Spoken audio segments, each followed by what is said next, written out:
On November 5th, 2024, the American people reclaimed our government. We restored our sovereignty. We lost a little bit of sovereignty last night in New York, but we'll take care of it. Don't worry about it. And it's time for Chuck Schumer, crying Chuck. Remember he started crying at the airplanes? They were the worst forced tears. I've known him all his life. He's never cried, but he broke down in tears. He was so devastated. He didn't know why he was crying, but he just thought it was good to do. His people told him this was a good time to cry. Crying Chuck. But it's time for Chuck Schumer and the radical Democrat Congress to stop playing games with the people's lives and to pass a clean funding bill that they've done 30 times before. And to reopen government immediately. Just reopen it. They don't like it to be reopened because we're setting records. They think actually, I don't think anything's going to hurt. We are so strong now that I'm not sure that anything's going to hurt, but it would be good to open it up. For generations, Miami has been a haven for those fleeing communist tyranny in South Africa. I mean, if you take a look at what's going on in parts of South Africa, look at South Africa, what's going on. Look at South America, what's going on. You know, I'm not going to, we have a G20 meeting in South Africa. South Africa shouldn't even be in the Gs anymore, because what's happened there is bad. I'm not going. I told him I'm not going. I'm not going to represent our country there. It shouldn't be there. The Democrats are so extreme that Miami will soon be the refuge for those fleeing communism in New York City. They flee. They flee. Where do you live? New York City, but I'm trying to leave because I don't want to live in a communist regime. I hope it works out for New York. I love New York. I love New York. Last night's results, the decision facing all Americans could not be more clear. We have a choice between communism and common sense. Does that make sense to you? Common sense. It's common sense or communism.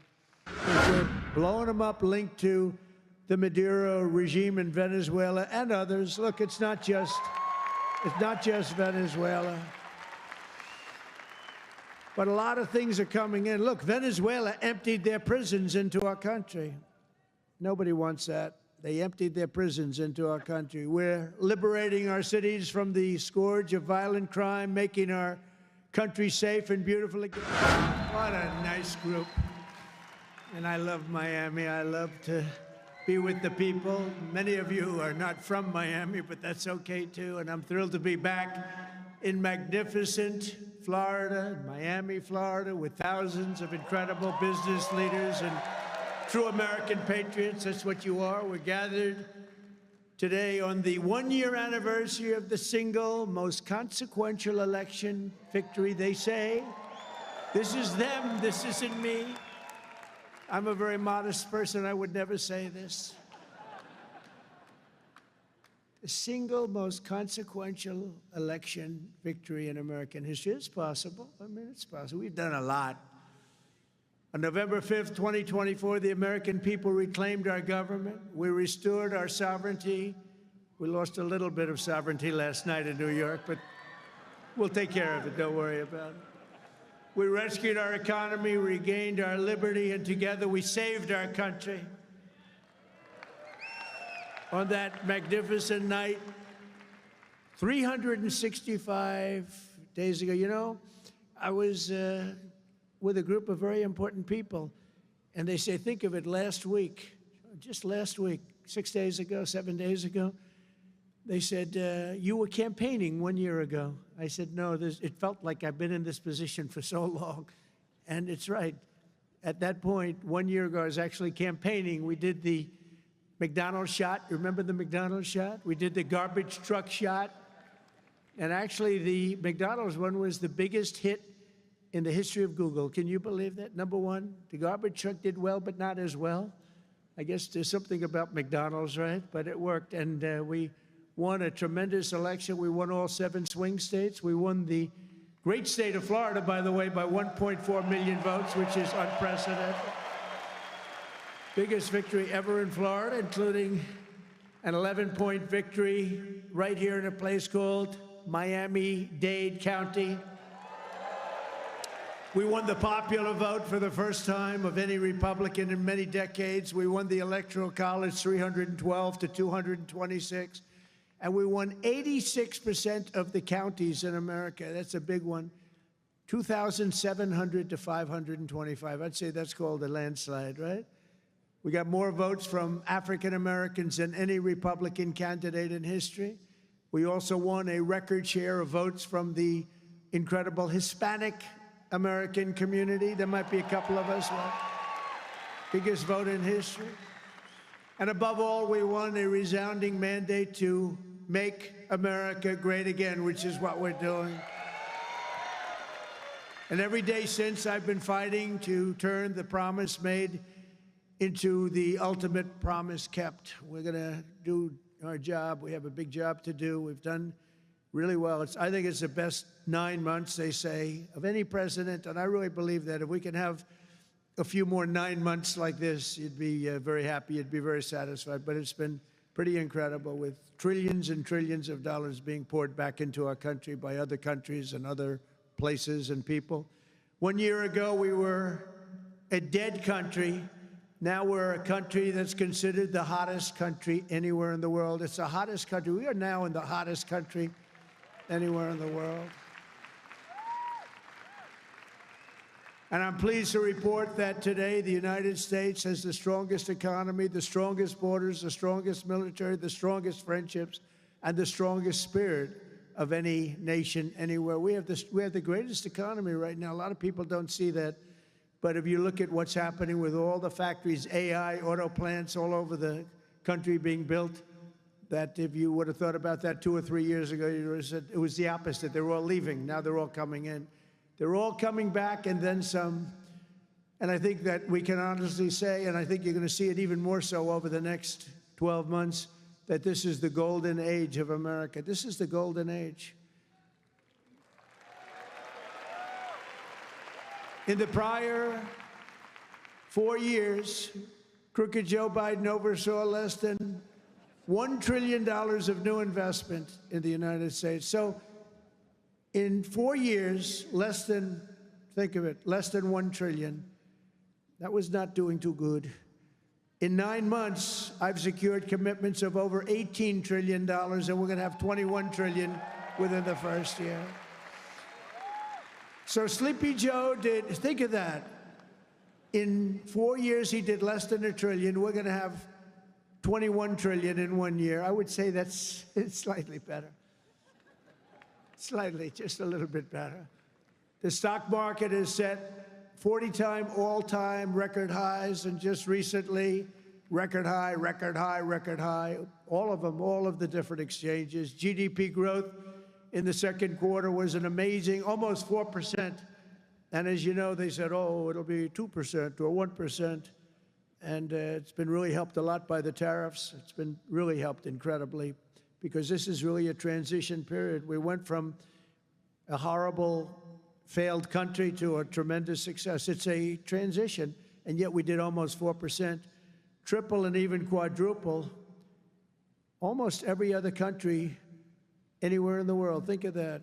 In the third quarter, we're on track to achieve an estimated 4.2, maybe more, who knows. I think if you go a couple of years out, you're going to see numbers like you've never seen, because all of these places that are now under construction, they're being built, they're going to be open, and thousands of jobs, hundreds of thousands of jobs are coming in, even building them.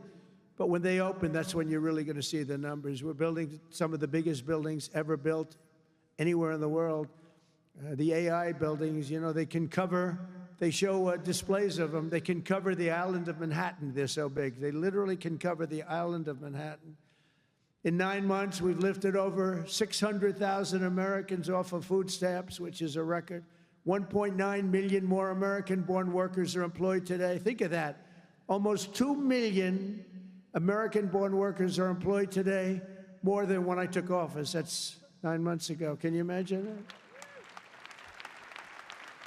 And I tell Republicans, if you want to win elections, you got to talk about these facts, you know. It's really easy to win elections when you talk about the facts. And we have more people working now than at any time in the history of our country. Right now, we have more people working. These are things you have to talk about. It doesn't just happen. You got to tell them. It's wonderful to do them, but if people don't talk about them, then you can do not so well in elections. Wages for workers are rising at the fastest pace in over 60 years. Those are workers, and that's what we love. We love the workers. Since I took office, wages for the typical factory worker are up $1,300. Construction workers' pay is up $2,200, and miners are up nearly $5,000 this year alone.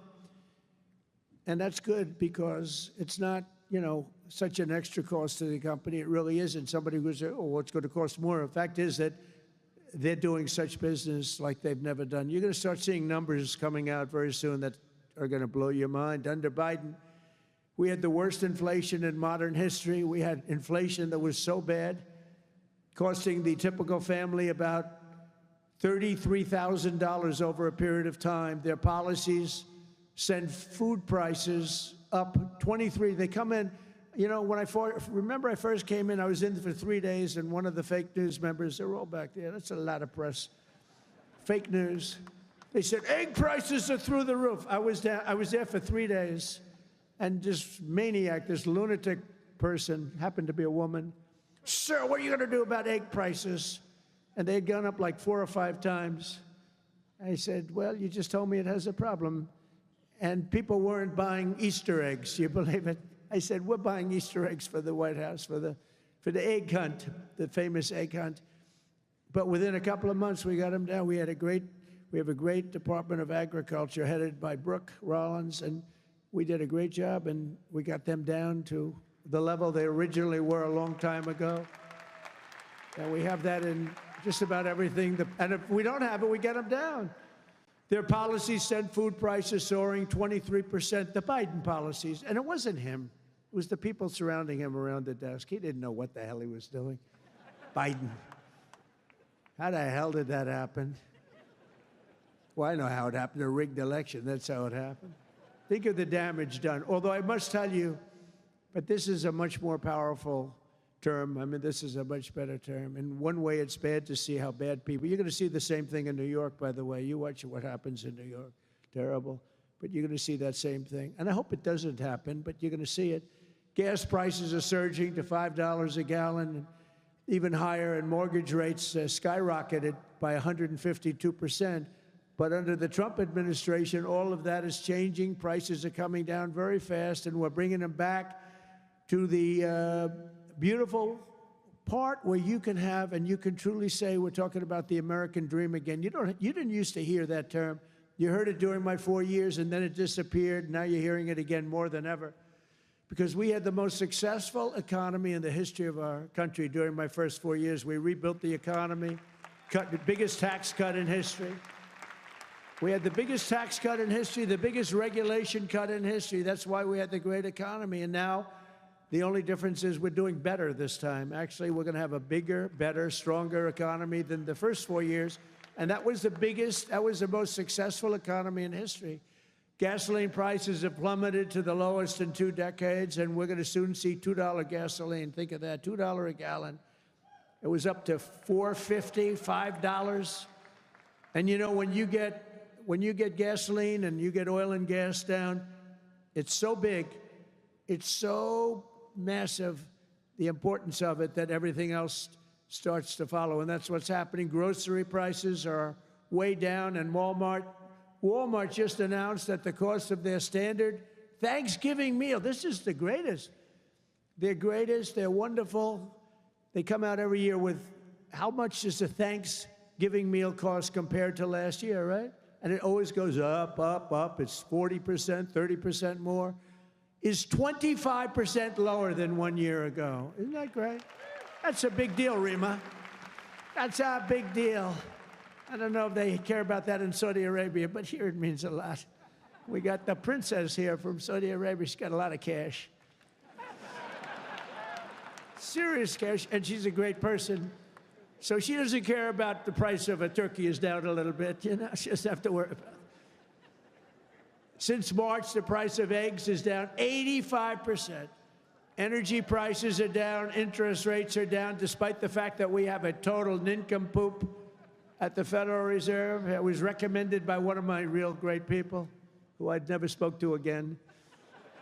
And the cost of the typical new mortgage is down by nearly $3,000 a year. Day by day, we're making America affordable again. It's going to be affordable again at a really record pace. And, you know, other people are going to take credit. All the mayors and all the governors, they're going to say what a great job. They didn't do a damn thing. Yet as we speak, the Democrats in Congress are trying to put all of this progress at risk and drag us back to the Biden policies of soaring prices, crushing energy costs, massive spending, open borders, let the world come into our country from prisons and from mental institutions, let them pour in, and rampant inflation. That's what Biden gave us, all of those things. With the reckless Democrat shutdown, virtually every Democrat in Congress has voted to hold the American people hostage in an effort to extort hundreds of billions of dollars in new spending. They're demanding free health care for illegal aliens that just came into our country from prisons and from mental institutions, and drug dealers and drug addicts, and they want to give $1.5 trillion in giveaways that would turbocharge rapid inflation again, as they did the first time. You remember that just a couple of years ago, 4 disastrous years we just had. They were the worst years. Meanwhile, the radical left Democrats are causing millions of Americans who depend on food stamps to go without benefits. They're forcing federal workers to go without paychecks, and they're stranding thousands of travelers at the airports. And you understand it, and they understand it. All because they want to return to the failed Biden policies that created, and also Obama policies. I watched him the other day up talking, well, Donald Trump is a mean person. I'm not a mean person. I just want to have a country that's great again. Is that okay? I'm not a mean person. He's a mean person. He's a divider. He's a divider. Obama, Barack Hussein Obama. And by the way, ask him how he's doing on his museum library. He's got hundreds of millions of dollars of cost overruns. It's come to a dead halt. He built it in not a particularly good location. He's not into real estate, you know. He doesn't know about location. He doesn't know about location. But he built it in a location that's not going to be too good. But the thing has come to a dead halt. It's way over budget. It's sort of like Gavin Newsom in California. He's got a train that was supposed to go from San Francisco to Los Angeles, which is a stupid idea because an airplane is faster. I don't care how fast it goes. And they had plenty of airplanes. San Francisco, inside San Francisco to inside right there, L.A. And what they did is they said, oh, man, this has been going on for years. It's billions and billions of dollars over budget. So what they decided to do is cut it so that it doesn't go into San Francisco and into L.A. It cut way short of both. And then they cut it again and again and again. Pretty soon they're going to have like 2 miles of track. Billions and billions of dollars. Totally incompetent. The biggest cost overrun proportionately that I've ever seen. Many, many, many times more. And it's no longer the same. It was supposed to go into the city. Now it's way short, many miles short of the city.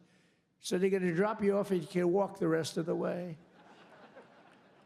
That train is going to haunt him. You watch, because he doesn't have what it takes. I tell you that. Slimy guy. He's a slimy one. Maybe that should be his nickname. Slimy Newsom, right? But he doesn't have it. But you look at that train, it's going to cost him. Republicans have voted 14 times to fund the government. And it's time for Chuck Schumer, crying Chuck. Remember he started crying at the airplanes? They were the worst forced tears. I've known him all his life. He's never cried. But he broke down in tears. He was so devastated. He didn't know why he was crying, but he just thought it was good to do. His people told him this was a good time to cry. Crying Chuck. But it's time for Chuck Schumer and the radical Democrat Congress to stop playing games with the people's lives and to pass a clean funding bill that they've done 30 times before. And to reopen government immediately. Just reopen it. They don't like it to be reopened because we're setting records. They think actually, I don't think anything's going to hurt. We are so strong now. that I'm not sure that anything's going to hurt. But it would be good to open it up, take care of the people with jobs that aren't going to get paid and aren't getting paid. And no matter what, we will not let them impose their inflation-causing extremism on the American people. We're not going to pay $1.5 billion for people that came into our country illegally, okay? If you don't mind. That's what they did last time. Remember the Inflation Reduction Act? The greatest scam, one of the greatest scams. I would say some of their environmental scams were even bigger, but one of the greatest scams ever, Inflation Reduction Act. And then they admitted it had nothing to do with inflation reduction, remember? But it did actually caused massive inflation. It actually caused massive inflation. But we don't use auto pens in the Trump administration to sign things. We don't believe in that. You know, I get these guys come in with these big, beautiful documents, gorgeous, beautiful, must cost a fortune. I should check the price. But, you know, a general is being made or something, you know, some big post. And they say, sir, would you sign this, please? It's going to be a 4-star general, or it's going to be a big cabinet position, or it's going to be something with medical or whatever. I take my pen and I sign it. In his case, they walk it into a room and they give it to somebody who's no idea who Biden is. But Biden doesn't have any idea who he is either. And they have a machine sign it, the auto pen. And all of the pardons, he gave thousands of pardons to people. He had no idea about it. He didn't know about it. And therefore, all those pardons are void. You know, you have to have, it's a very complicated thing if you're going to use the machine. You have to do it properly. And he didn't have any idea what was happening. And this is what we had as a president. We don't want that. You have the opposite right now. I don't want to be braggadocious, but you have the exact, I know exactly what's happened. If you want to see what congressional Democrats wish to do to America, just look at the result of yesterday's election in New York, where their party installed a communist as the mayor of the largest city in the nation.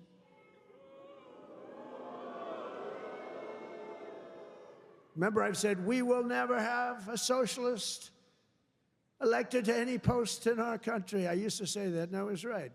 We skipped socialist and we put in a communist instead. That didn't work out too well. But as I've warned for many years, our opponents are hell-bent on turning America into a communist Cuba or socialist Venezuela, and you see what happened to those places. For generations, Miami has been a haven for those fleeing communist tyranny in South Africa. I mean, if you take a look at what's going on in parts of South Africa, look at South Africa, what's going on.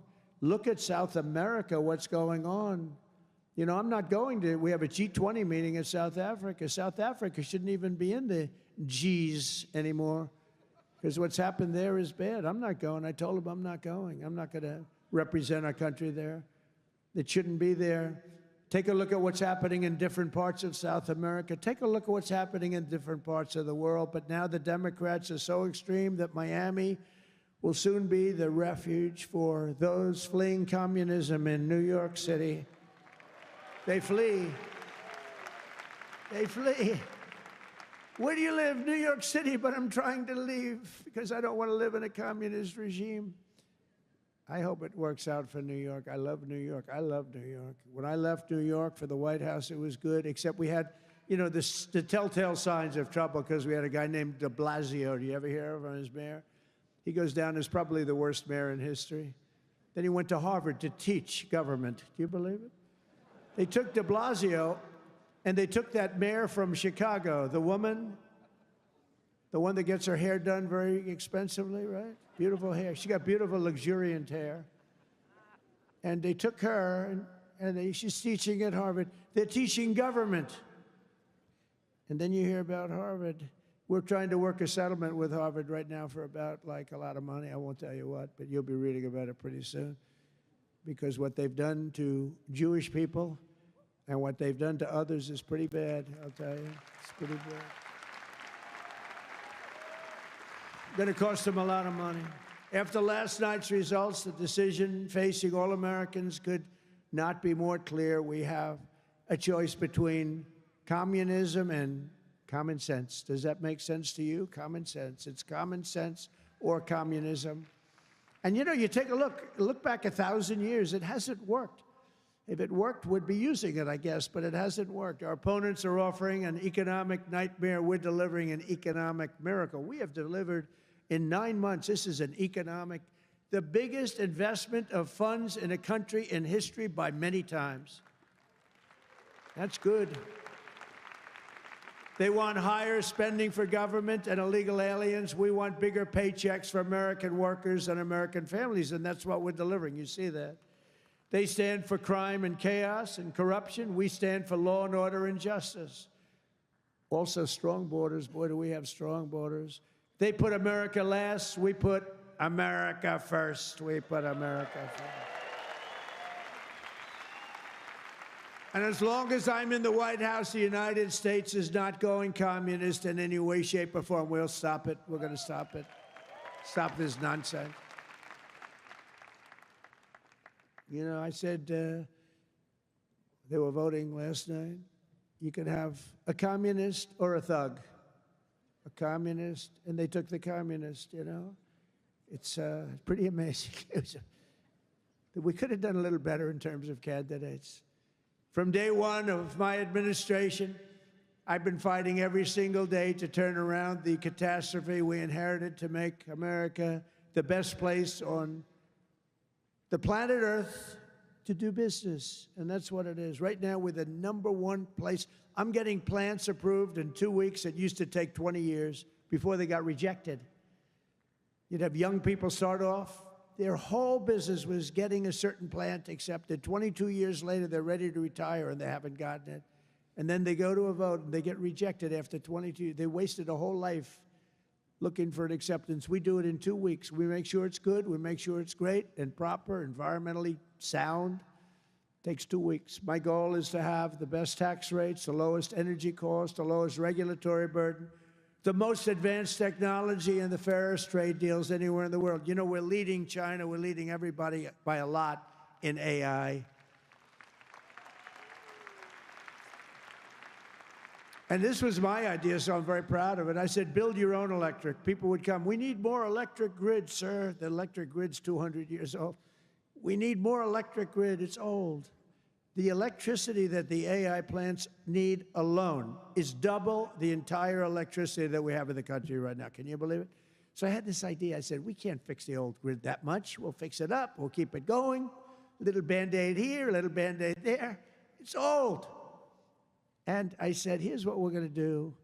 We're going to let these geniuses build their own electric generation. So they are building their own electric utility plants. They become a utility, if you think about it.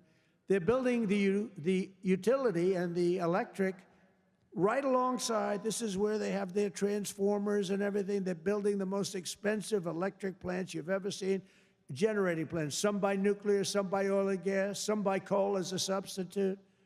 They're building them right next to their plant, and they're incredible. People say they've never seen anything like it because these minds are genius. To them, an electric plant is not complicated. To them, an electric plant is better than the people that produce electricity, although Florida Power and Light is doing a lot of plants for people. They're pretty advanced, I have to tell you. But they're building their own juice next to the plant. Isn't that sort of a cool idea? And you know, when I first proposed that, they came into my office with, you know, they have unlimited money, but they were trying to figure out how they can build it because they had no electric of any consequence. And I said, you're going to build your own plant. I'm going to get you your approvals in 2 weeks, 3 weeks, maybe a month if I'm slow.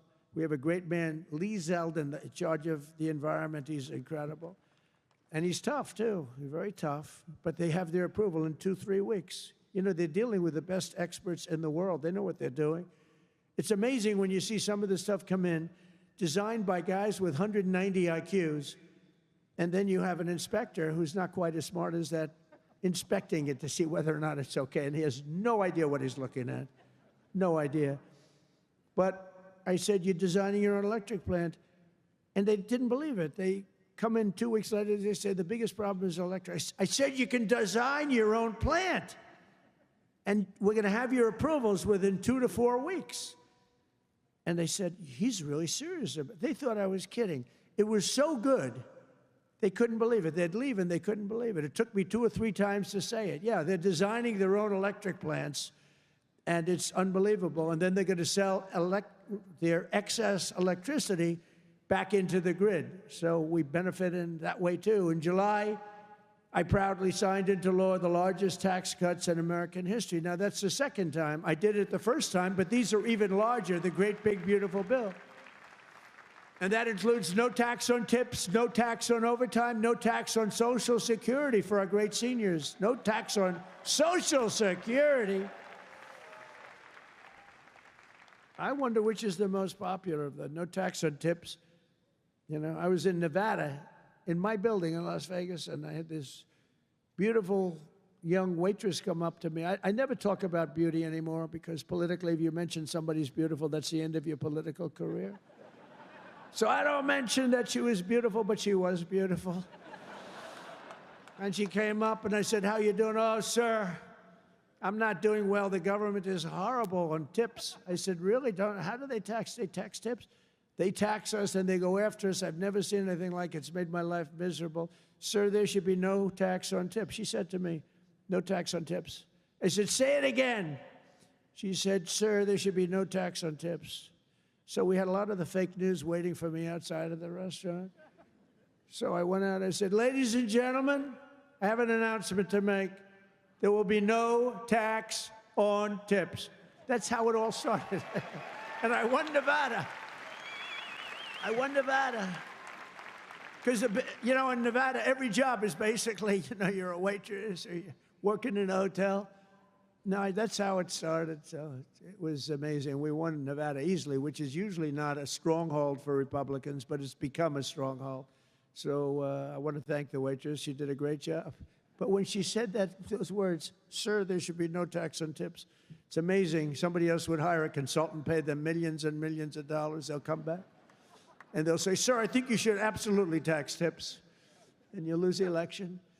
But we also have 100% expensing for all new factories, plants, and equipment, so your businesses can write it off all in 1 year, and that's a lot of jobs you're doing and producing. That was, to me, the biggest thing in the first bill. But this is even better because this goes for a 10-year period. Upon taking office, I signed an executive order requiring that every new regulation, every time we issue a new regulation, think of this, 10 old regulations must be eliminated simultaneously. So if we give you one, you get rid of 10. And so far, for 9 months, we're exceeding that. And it's 30 to 1. For every new one we give, they're getting rid of 30 old, broken down regulations. And we've slashed nearly $1 trillion worth of regulatory burdens. We have regulations that are so old and nobody uses them, but they stymied a lot of production, a lot of jobs.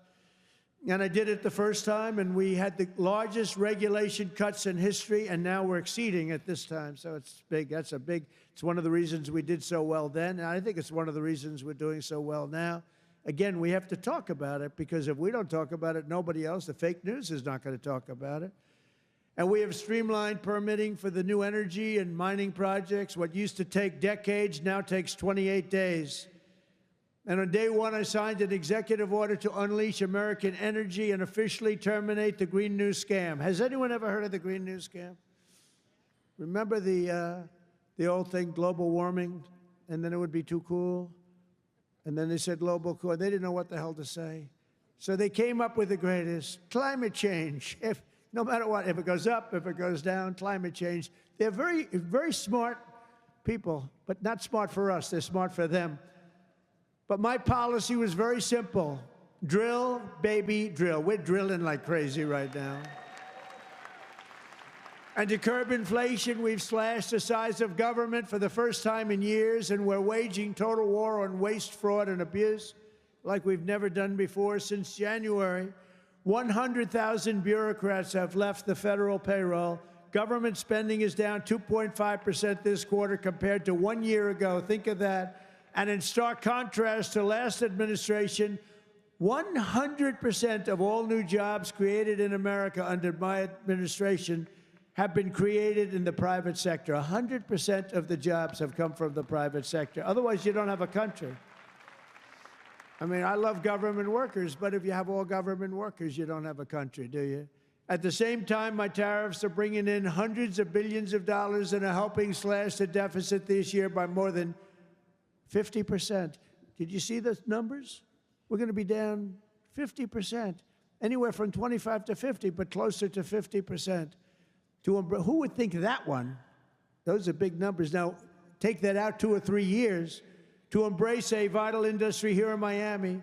I've also signed historic executive orders to end the federal government's war on crypto. Crypto is under siege. It's not under siege anymore because it's a big industry. It's a big industry, and I have a lot of people that are great people, great business people. They're in other businesses, but they're in crypto too. And it takes a lot of the pressure off the dollar. It does a lot of good things, but we're into it. Biden was vicious on crypto. They were going after these crypto guys. It was terrible. They were under indictment, but I got indicted too. I got indicted. I made a phone call. Congratulations on your victory. He made a phone call. Let's indict him. These people are the worst. Then they say, he's gone after Comey. They indicted me. They impeached me. They did everything. It's unbelievable. Who the hell else could have taken that? Do you guys know anybody else that could have taken it? I don't think so. A lot of people say, you're the only one could have taken that. I don't know if that's true, but there aren't too many. We're making the United States the Bitcoin superpower, the crypto capital of the world, and the undisputed leader in artificial intelligence. We're leading China by a lot. And don't forget, if we don't do the crypto properly, China wants to do it. They're starting it, but they want to do it. Other countries want to do it. If we don't do it, it's a big industry. We're honored to be joined today by a man who has been a true champion for many of these bold policies. He really has. He's been a great guy. He was a little late in his endorsement of me, I'll be honest with you. He endorsed me. You know, these guys that endorsed me after I won, I don't know. That's not... Sir, I'd like to endorse you. No, I won the election. No, he's a good man, actually. I've known him a long time. He's helped turn the area into one of the hottest markets in the country and one of the greatest cities in the world. Miami Mayor Francis Suarez. Please, Francis, come up, please.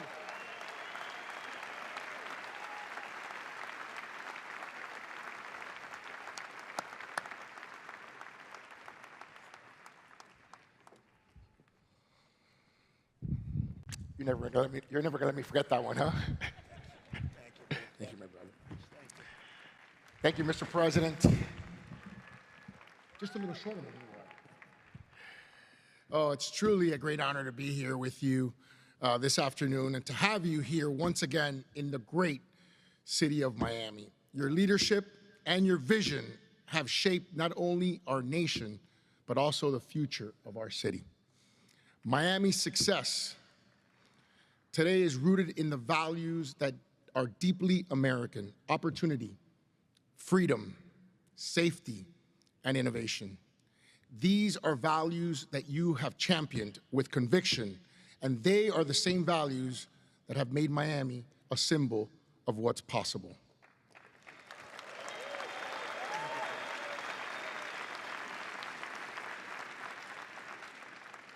When people believe in the promise of America, Mr. President, I want to personally thank you for your continued support of our vision for this city. It was an honor to stand beside you in the Oval Office when you announced the next year's G20 right here in the city of Miami.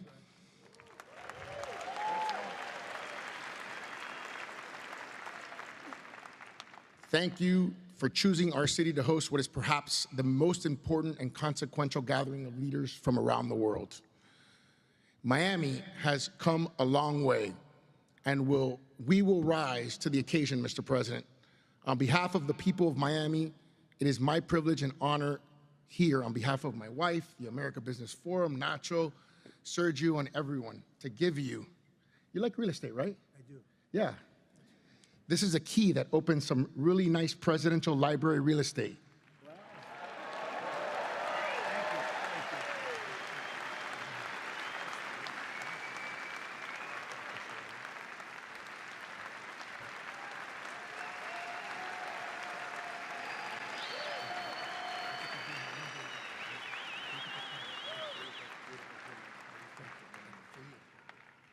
That's beautiful. Thank you. Thank you very much, Francis. I appreciate it. And, you know, he's really a special guy. I'm going to take this, I'm going to put it in the White House, and then I'm going to move it to Doral in about 3.5 years. We put it right in Doral, right? In the lobby of Doral. A lot of people from Doral. Well, thank you. That's a great honor. I also want to thank a man who's been unbelievable in terms of Israel and so many other things. You know, he was a great real estate developer, but he had a great personality. And you need a personality for this. And I said, he's just as good as there is, and he's done so well. And you look at what's happened with Israel. We have peace in the Middle East. Can you believe it? Peace in the Middle East. And he's special envoy Steve Witkoff. Steve, where are you, Steve? Wherever you may be. Where are you? Steve, thank you. What a job you've done. Thank you very much. What a job he's done. That guy's got that personality. Now, I wanted a deal maker, but, you know, a lot of deal makers don't have good personalities. You end up in a war. They make the deal, but you end up in a war. This guy, everybody loved him for years. I've known it. And he was the right guy for the job. Peace in the Middle East. 3,000 years. They've never had peace in the Middle East. We're going to have it, too. We're doing well. Just keeps going along. And we just had a meeting. It's even more and more so. And so many people in this room are very much into Israel and the Middle East.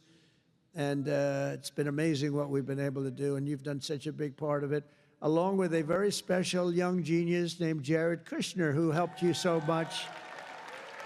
Stand up, Jared. And he's the father of the Abraham Accords, right? He's the father of the Abraham Accords. And by the way, my granddaughter, Arabella, would you stand up, Arabella? She looks so great. I said, how are your marks in school, Arabella? Grandpa, I have all A's and A+, you know that. Like it was a stupid question I asked her, right? We're proud of you, Arabella. Jared, thank you. What a great job. But we have a lot of people joining now the Abraham Accords. And hopefully we're going to get Saudi Arabia very soon. But I'm not saying that. I'm not lobbying. No, but we have a lot of people. We have a lot of people that are coming aboard. You know, the key was when we took out the nuclear capability of Iran, all of a sudden everybody said, wow, that was nice. They've been wanting to do that for 20 years. Saudi Arabia's ambassador to the United States, Princess Rima, thank you very much. Please stand up. Thank you. Thank you. Thank you very much. Say hello to everybody. Okay? Say hello to a great group of people in Saudi Arabia. Thank you. Stephen Miner, mayor of Miami Beach. Stephen Miner. Where is Stephen? Thank you, Stephen. Thank you. Good job you're doing. Excellent. Thank you, Stephen. The mayor of Coral Gables, Vince Lago. Vince Lago. Thank you. Thank you. Great job, Vince. The mayor of Doral. I love Doral. And I like this woman a lot. Christy Fraga. Christy. Where's Christy? Thank you, Christy. I like Doral.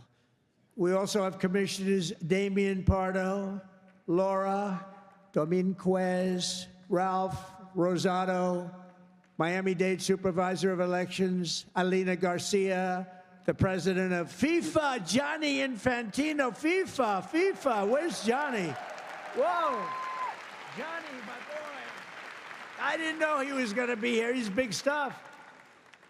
And the world, look, you know, Johnny and I worked the deal originally, and it looked like I wasn't going to be president because it was in this term, right?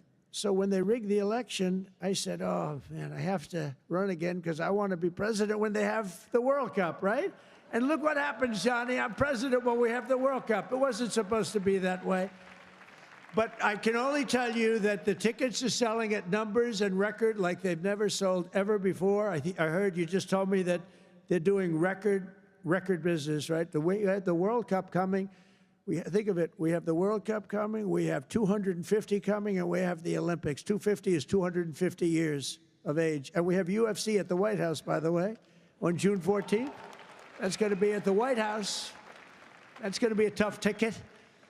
That's UFC, but we have, think of it, Johnny is there with FIFA, and we have the Olympics. We have it all coming. It's all this thing. I'm glad I'm sort of happy the way things worked out, you know? It's turned out to be as good as it could be. I think we've made more progress than we ever could have made in the second term. I think this is really more progress being made. We also have Formula One CEO Stefano Domenicali, and where's Stefano? Very good. That's big stuff. We have a lot of big people here today. We also have a gentleman who called my election successfully. He said, and Donald Trump will be the next president of the United States. Got a great voice. Brett Baer. Where's Brett Baer? Brett Baer. Where is he? And his son is with him, Paul. Paul's a very good golfer, so is Brett. Thank you, Brett. He's doing an interview with me right after the... Oh, is that Paul? Oh, stand up, Paul. Paul, did we take your father easily in golf? Tell me, huh? That was easy, right? Get ready. We'll do it again. Thank you very much, Paul. You look great. Also, I want to thank your two great senators, Ashley Moody and Rick Scott. And, you know, I just left them. Believe it or not, I had a meeting with all the senators this morning. I gave them my vision because, frankly, it's always nice to have good vision. And they are two terrific senators, and they're in Washington working hard, and they were going to come. And I said, do me a favor, stay back and work on the things you're working on. They're working on really things. And Ashley is in the election. Rick just won his election. They're two great senators that you have right here in Florida. So that's really good. And they're working to make America great again. So I said, stay back in Washington. Together with many of the people here today, we've achieved more in 9 months than most administrations achieve in 8 years. It's true. We've really done a lot. We inherited the worst border in history, and within a matter of weeks, we turned it into the strongest border anywhere in the world, and they have some pretty strong borders, but we have literally no people coming through. They do come in. They come in legally. You know, we want people to come in. We want to make it real easy for them, actually, but they come in legally. So you have to know that. We just don't want criminals coming in. We don't want people from prisons. We don't want prisons dumped into our country like Venezuela did. They emptied their prisons into our country. We don't want that, right? For months in a row, 0 illegal aliens have been admitted into the United States. 0. They actually announced it. This is an official 0. Remember when Biden said, I have no control over the border? Millions of people pouring through, not people that you could look at them, not that we discriminate. You could look at them and say, these are not going to be perfect for our country.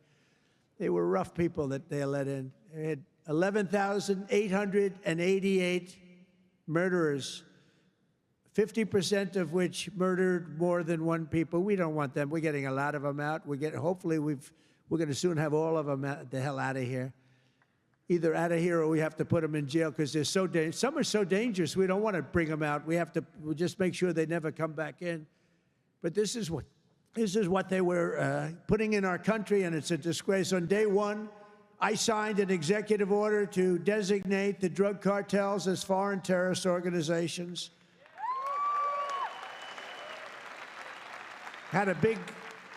We had a big, strong, positive number come out just recently. The drugs coming into our country are way down. I'll tell you where they're really way down is drugs coming in through water. People are saying, no thanks. I don't think I want to ride in that boat today, please. We want you to take these drugs into the United States. You know what? I think I'll take a pass, sir. The drugs coming in by border are not much. Every boat that we hit kills, think of this, if it gets through, kills 25,000 Americans plus, but 25,000 Americans. Every time we hit a boat, we save 25,000 lives. Got to look at it that way. And we're arresting and removing thousands and thousands of dangerous gang members, MS-13, Tren de Aragua, all these gang members are being thrown the hell out of our country. And if you look at Washington, D.C., it's now a safe community. We're in Memphis now, and within 2 weeks, all of a sudden, it's like a safe community. It's really made unbelievable progress. And we're blowing up cartel terrorists. We're blowing them up linked to the Maduro regime in Venezuela and others. Look, it's not just Venezuela. But a lot of things are coming in. Look, Venezuela emptied their prisons into our country. Nobody wants that. They emptied their prisons into our country. We're liberating our cities from the scourge of violent crime, making our country safe and beautiful again. We're starting in our capital, Washington, D.C., which right now you can walk through the middle of Washington. You have no problem. 6 months ago, that wasn't the case. 1 year ago, it was a disaster. But law enforcement, our military has done an incredible job, actually. It's a safe, very, very safe city again. And it's been beautified. We're putting new medians in. We're covering the roads with nice, clean, beautiful asphalt. We're redoing the grass in the parks. It's really becoming beautiful again, and it's safe. We don't get calls that, think of it, call to the parents, your son, sir, has been killed. He came to see the Lincoln Memorial, and he's dead. No, that's not happening anymore. We run it tough. We run it very tough. Sometimes you have to be a little tough to get rid of. These are thugs. These are bad people. We're bringing them the hell out of our country where they came from. We renamed the Department of Defense to the Department of War. And well, if you think about it, after the Second World War, they changed it to defense, right? So we won the First World War. We won the Second World War. We won everything in between and everything before, never lost a war. We still don't lose wars. Sometimes we don't fight to win. You know, we'll stay around the country for 15 years, just bomb the hell out of everybody, make everybody miserable. Nobody knows why we're there, you know, the wars that never end. But we made it clear that the days of political correctness in our military, they're over.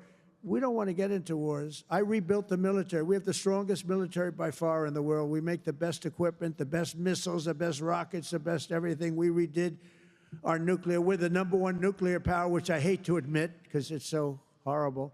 It's such a horrible situation if it ever has to be used. Russia's second. China's a distant third, but they'll catch us within 4 or 5 years. They want to catch us, and they'll be able to catch us. And we're maybe working on a plan to denuclearize the three of us, so we'll see if that works. But we have the strongest military anywhere in the world by far. We're investing $1 trillion in the United States Armed Forces this year. It's the biggest amount we've ever invested, and the spirit of service members is soaring like never before. We used to have recruiting shortages a year ago. You remember, you couldn't get people to join our military all around the world. You couldn't get them to rejoin. You just couldn't, no matter what you do. That we were way short. Now you can't get into our military. The waiting list, you have waiting lists to get into our military because we have spirit in our country. And all around the world, America is making peace, and we're really making peace through strength because they know they're not going to mess around with us. Nobody's going to mess around with us. You saw what happened. We made a deal with China last week, and we made a deal with Japan last week. We made a deal with Malaysia. They helped us so much. All great economic deals, all great. Great for everybody. In 8 months, I ended 8 wars, including Kosovo and Serbia, the Congo and Rwanda. That was going on for a long time. Pakistan and India. You know, I was in the midst of a trade deal with both of them. And then I read on the front page of a certain newspaper, I said, I don't want to mention the newspaper because it's usually fake news, but I heard they're going to war. 7 planes were shot down. An 8th was really badly wounded, but 8 planes were shot down essentially. And I said, this is war. And they were going at it. And they're 2 nuclear nations. I said, I'm not going to make any trade deals with you guys unless you agree to peace. No way, this has nothing to do. I said, it has everything to do. Your nuclear powers. I'm not trading with you. We're not making any deals with you if you're at war with each other. A day later, I get a call. We've made peace. They stopped. I said, thank you, let's trade. Isn't that great? Tariffs did that. You know what? Tariffs. Without tariffs, that would have never happened. Israel and Iran, Egypt and Ethiopia, Armenia and Azerbaijan, and Cambodia and Thailand. All of them were in war, starting war. Some of the wars were 32 years old. One was 38 years old. Amazing. They tried to, President Putin, I spoke to him 2 weeks ago, and he said, on the one, He said, we've been trying to settle that war for 10 years. We weren't able to do it. You got to settle. I got some of these things settled in an hour. No help from the United Nations at all. The only thing I got from them was a blank teleprompter. Remember I went up there, Princess? Ladies and gentlemen, on behalf of the United States of America, President Donald J. Trump, I'm looking at the teleprompters, and I have all my friends, including your family, sitting out there, 158 leaders, some in beautiful silk white robes, others in bad shirts, bad ties, and some in beautiful shirts and ties. But they're all the leaders, 158 leaders. And they're saying, President, and I'm walking up to the President Donald J. Trump, and I'm looking at the teleprompter, stone cold blank. They did it on purpose. And I think I gave my best speech. That's what I was told.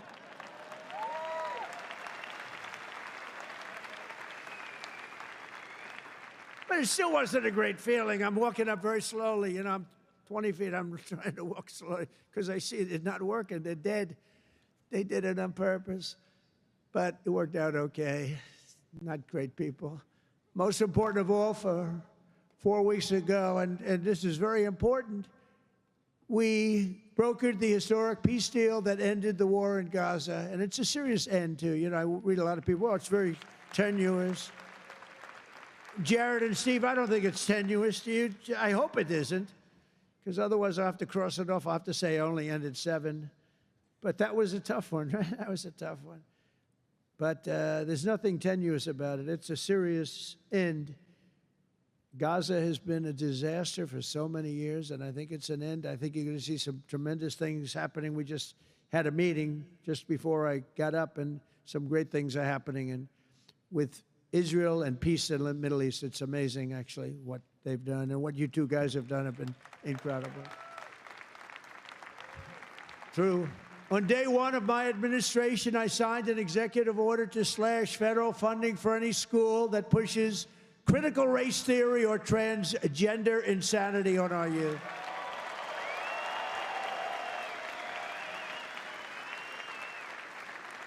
And we completely banned the chemical and surgical mutilation of our children.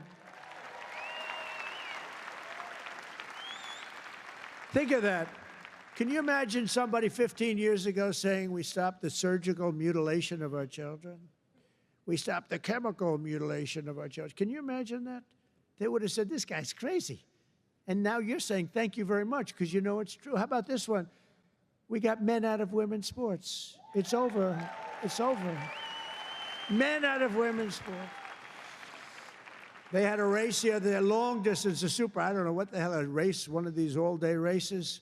They had the top women, the top men. The man won by 5 hours and 18 seconds, okay? What the hell? How about the weightlifting? 218 pounds by women. That's a lot to lift over your head, Rima. I don't know if you might be able to do it. 218 pounds or whatever was the record. A man beat the record by 100 pounds. It stood for like 17 years or something. A man beat the record by 100 pounds. He was a failed male weightlifter, but as a female, he did very well. That's a record that won't. This is a thing that stood. They'd put a quarter of an ounce and a quarter of an ounce on each. 18 years the record stood. Then a guy comes along, ping, ping. This is the crazy. These people are crazy. And Mamdani, whatever the hell his name is in New York. No. He thinks it's wonderful to have men playing in women's sports. The swimming's good, too, you know? You know the story? Records are being beaten by numbers that nobody's ever seen, nobody ever thought possible. But a lot of those records are being changed back to where they should be. And I made it the official policy of the United States government that there are only 2 genders, male and female.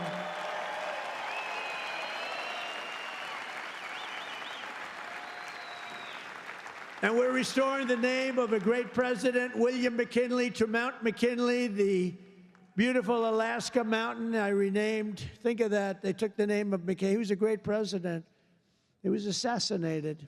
He was a great president for tariffs. He was the tariff king, and he made our country very rich. And then Teddy Roosevelt spent the money on the Panama Canal and many other things. And everyone thinks Teddy was a great president. He was. But the one who built all that money was McKinley. So we renamed the mountain back to Mount McKinley. Is that okay? I think so.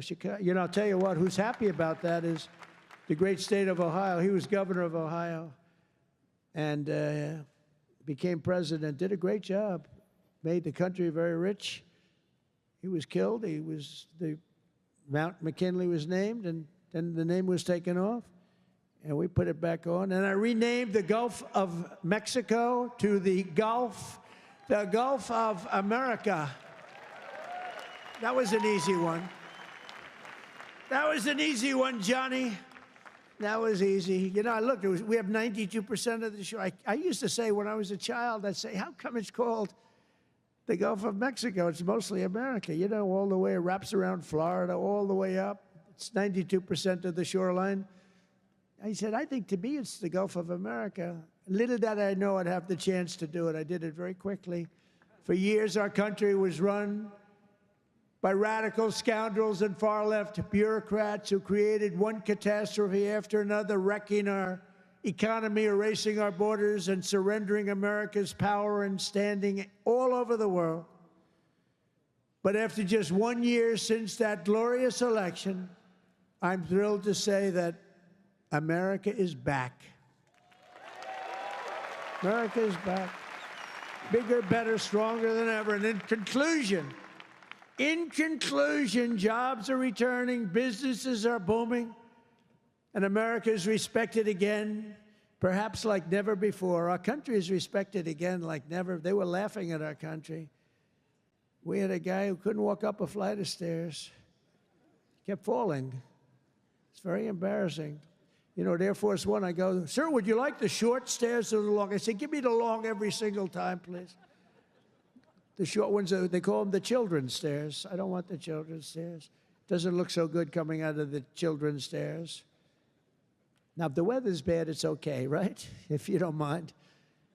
But the communists, Marxists, socialists, and globalists had their chance, and they delivered nothing but disaster. And now let's see how a communist does in New York. We're going to see how that works out. And we'll help them. We'll help them. We want New York to be successful. We'll help them a little bit, maybe. For all of these failed and discredited, really discredited, if you think, ideologies of the past, their day is over, their grip is broken, and their time is absolutely done. The golden age of America has begun, and we are just getting started. It's a golden age like you've never seen before.